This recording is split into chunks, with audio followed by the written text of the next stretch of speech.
ನಾಡಿನೆಲ್ಲೆಡೆ ಗಣೇಶೋತ್ಸವದ ಸಂಭ್ರಮ. ಸುಳುಗೋಡು ಯಡೂರು ವಿನಾಯಕ ಸೇವಾ ಸಮಿತಿ ಪ್ರತಿ ವರ್ಷವೂ ವಿಭಿನ್ನ.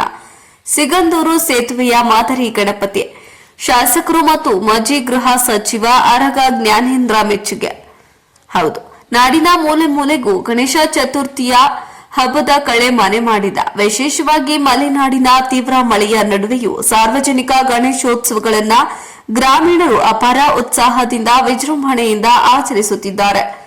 ಸುಳುಗೋಡು ಯಡೂರು ವಿನಾಯಕ ಸೇವಾ ಸಮಿತಿ ಪ್ರತಿ ವರ್ಷವೂ ವಿಭಿನ್ನ ಆಕರ್ಷಣೆಗಳ ಮೂಲಕ ಭಕ್ತರ ಮನಗೆದ್ದ ಸಂಸ್ಥೆ. ಹಿಂದಿನ ವರ್ಷ ಮಾಣಿ ಡ್ಯಾಂ ಮಾದರಿಯನ್ನ ನಿರ್ಮಿಸಿ ಎಲ್ಲರ ಮೆಚ್ಚುಗೆ ಪಡೆದಿದ್ದ ಸಮಿತಿ ಈ ಬಾರಿ ಇತ್ತೀಚೆಗಷ್ಟೇ ಲೋಕಾರ್ಪಣೆಗೊಂಡ ಸಿಗಂದೂರು ಸೇತುವೆಯ ಅದ್ಭುತ ಮಾದರಿಯನ್ನ ತಯಾರಿಸಿ ಗಣೇಶೋತ್ಸವಕ್ಕೆ ವಿಶಿಷ್ಟ ಮೆರುಗು ನೀಡಿದ. ಆದರೆ ಈ ಬಾರಿ ಸಮಿತಿಯ ವಿಶೇಷತೆ ಕೇವಲ ಕಲಾತ್ಮಕತೆಯಲ್ಲಿ ಮಾತ್ರ ಸೀಮಿತವಾಗಿರದೆ ಗ್ರಾಮದ ಸಮಗ್ರ ಅಭಿವೃದ್ಧಿಯ ಅವಶ್ಯಕತೆಗಳ ಬಗ್ಗೆ ಜಾಗೃತಿ ಮೂಡಿಸುವ ನಿಟ್ಟಿನಲ್ಲಿ ಗ್ರಾಮಸ್ಥರು ಹೋರಾಟದ ಕಿಚ್ಚು ಹೊತ್ತಿಸುವ ಕೆಲಸವನ್ನ ಕೈಗೊಂಡಿದೆ.